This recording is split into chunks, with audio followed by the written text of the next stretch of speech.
Shalom, selamat siang, dan terhormat Ibu Desen Diana Napitupulu juga beserta kawan-kawan sekalian. Perkenalkan, nama saya Nicholas Caesar dengan NIM 22400-597. Pada kesempatan kali ini, izinkan saya untuk mempresentasikan mengenai koperasi simpan pinjam untuk memenuhi tugas ujian tengah semester saya. Terima kasih. Sebelum kita masuk kepada penjelasan mengenai koperasi simpan pinjam, di sini saya akan menjelaskan terlebih dahulu pengantarnya, yaitu Industri Keuangan Non-Bank atau disingkat IKNB.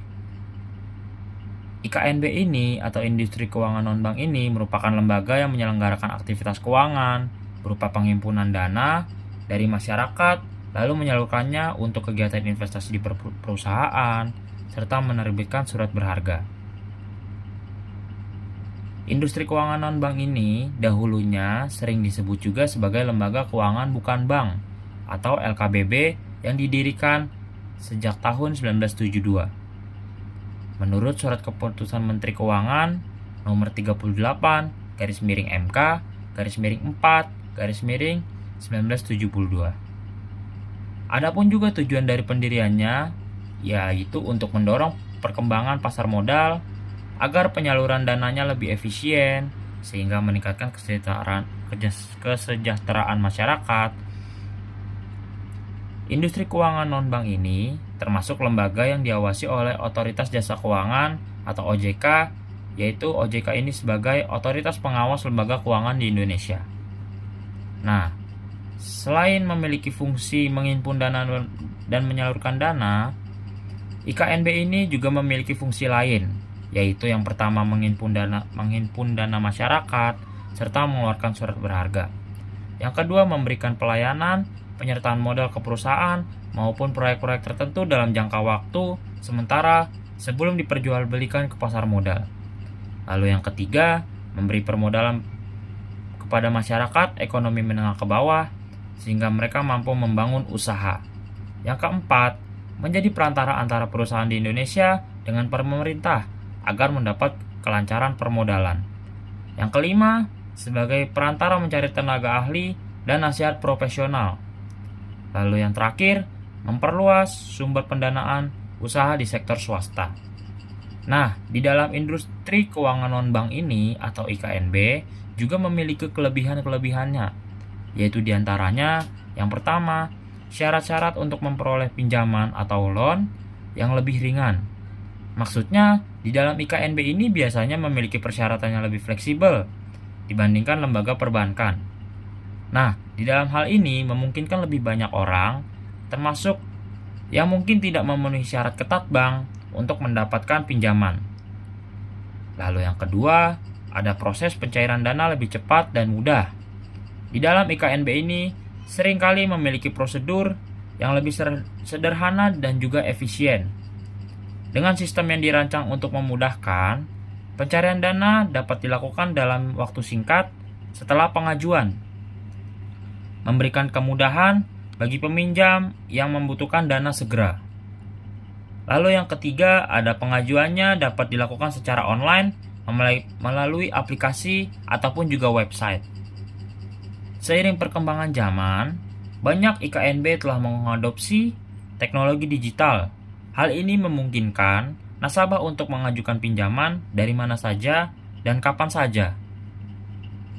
Hal ini juga membuat proses lebih praktis, juga mengurangi waktu yang dihabiskan untuk mengunjungi kantor fisik.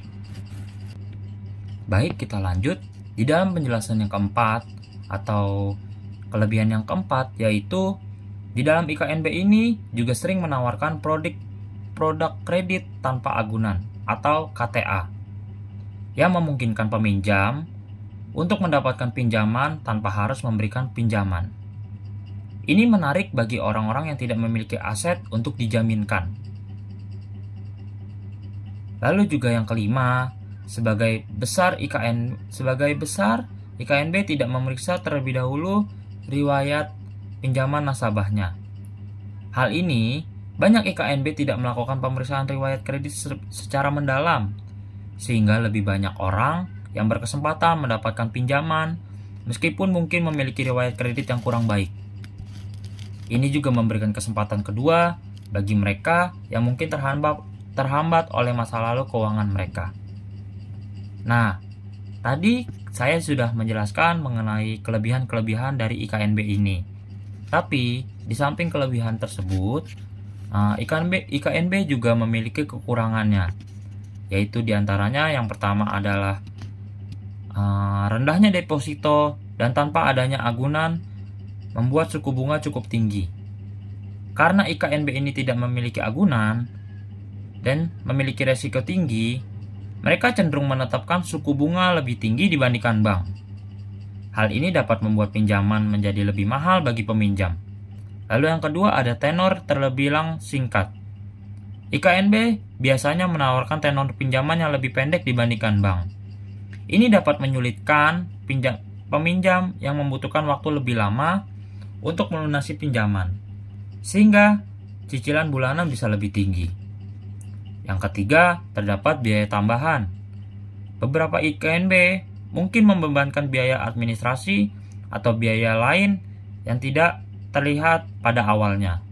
Ini bisa menambah total biaya pinjaman dan menjadi beban tambahan bagi peminjam. Baik, mari kita teruskan untuk kekurangan yang keempat, yaitu keamanannya tidak sekuat bank. IKNB atau industri keuangan non-bank ini umumnya tidak memiliki perlindungan yang sama dengan bank, seperti program penjaminan simpanan. Ini artinya resiko kehilangan dana akan lebih besar jika industri keuangan non-bank mengalami masalah keuangan. Lalu juga yang terakhir, yaitu plafon pinjaman biasanya lebih kecil dari bank. IKNB seringkali memiliki batas maksimum pinjaman yang lebih rendah dibandingkan dengan bank. Artinya, hal ini akan membatasi akses bagi peminjam yang membutuhkan jumlah dana yang lebih besar untuk keperluan tertentu. Contohnya, untuk keperluan investasi ataupun juga keperluan pembelian properti. Baik, tadi saya sudah menjelaskan mengenai industri keuangan bank. Kita akan masuk ke dalam penjelasan mengenai koperasi simpan pinjam. Nah, salah satu jenis dari IKNB tersebut adalah koperasi simpan pinjam atau biasa dikenal dengan KSP. Adapun juga landasan hukum atau dasar hukum dari KSP ini adalah Undang-Undang Nomor 17 Tahun 2012 tentang perkoperasian, di mana undang-undang ini mencabut undang-undang sebelumnya, yaitu Undang-Undang Nomor 25 Tahun 1992. Nah, di dalam pasal 1 angka 15 Undang-Undang Perkoperasian dijelaskan bahwa koperasi simpan pinjam adalah koperasi yang menjelaskan usaha simpan pinjam sebagai satu-satunya usaha.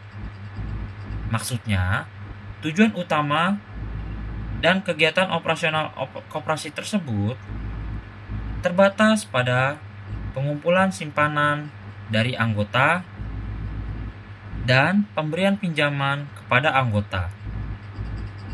Koperasi merupakan badan hukum yang didirikan oleh orang perseorangan atau badan hukum koperasi. Dengan pemisahan kekayaan, para anggotanya sebagai modal untuk menjalankan usaha yang memenuhi aspirasi dan kebutuhan bersama di bidang ekonomi, sosial, budaya, sesuai dengan nilai dan prinsip ekonomi atau prinsip koperasi. Selanjutnya, koperasi simpan pinjam merupakan satu dari jenis 4 koperasi di Indonesia.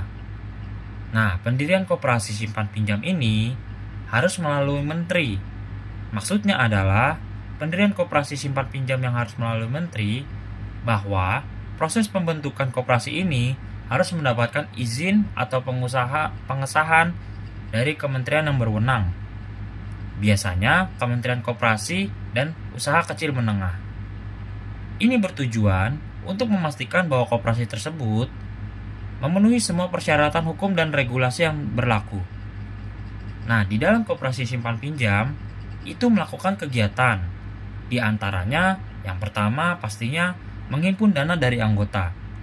KSP mengumpulkan simpanan dari anggota sebagai sumber dana utama. Anggota koperasi diundang untuk menyetorkan uang mereka dalam bentuk simpanan. Dana yang dihimpun ini kemudian digunakan untuk memberikan pinjaman kepada anggota lainnya. Kegiatan ini penting karena simpanan dana anggota inilah yang menjadi modal utama yang memungkinkan KSP itu beroperasi dan memberikan keuntungan pastinya. Koperasi biasanya memberikan imbal hasil atau bunga kepada anggota atas simpanan mereka yang nantinya atau pastinya akan meningkatkan minat anggota untuk menabung. Selanjutnya adalah memberikan pinjaman kepada anggota. Koperasi simpan pinjam atau KSP menyediakan pinjaman kepada anggota dengan syarat yang lebih ringan dibandingkan lembaga keuangan lainnya. Pinjaman ini digunakan untuk berbagai keperluan, contohnya untuk modal usaha anggota atau juga kebutuhan pribadi dan lainnya. Yang terakhir, yaitu menempatkan dana pada koperasi simpan pinjam. Selain memberikan pinjaman, KSP juga dapat menempatkan dananya di lembaga keuangan lain untuk memberikan imbal hasil. Ini termasuk deposito, juga investasi. Nah, di dalam deposito artinya KSP dapat menempatkan dana di bank dalam bentuk deposito untuk mendapatkan bunga yang lebih tinggi. Nah, untuk investasi, KSP mungkin juga melakukan investasi yang sesuai dengan prinsip koperasi dan peraturan yang berlaku. Hal ini juga bertujuan untuk meningkatkan pendapatan koperasi pastinya, yang nantinya dapat dikembalikan kepada anggota dalam bentuk dividen atau bunga simpanan yang lebih tinggi. Nah, selanjutnya, di dalam melakukan kegiatan koperasi simpan pinjam, koperasi simpan pinjam wajib menerapkan prinsip, yaitu yang pertama prinsip kehati-hatian. Nah, di dalam prinsip kehati-hatian ini menekankan pentingnya pengelolaan keuangan yang cermat, juga hati-hati dalam setiap aktivitas yang dilakukan oleh KSP. Hal ini juga termasuk analisis resiko, pengelolaan dana, juga cadangan dana. Selanjutnya yaitu prinsip wajib menyediakan informasi mengenai kemungkinan timbulnya risiko kerugian terhadap penyimpan. Nah, di dalam prinsip ini mengharuskan KSP untuk transparan dalam menginformasikan kepada anggota mengenai risiko yang terkait dengan simpanan mereka. Contohnya seperti KSP harus menjelaskan bahwa meskipun simpanan dilakukan di koperasi, tetap ada kemungkinan risiko kerugian yang dapat terjadi, seperti gagal bayar dari pinjaman yang diberikan. Dan juga KSP harus memberikan informasi yang mudah dipahami mengenai syarat, ketentuan, juga potensi risiko yang akan dihadapi anggota ketika menyimpan dana di koperasi.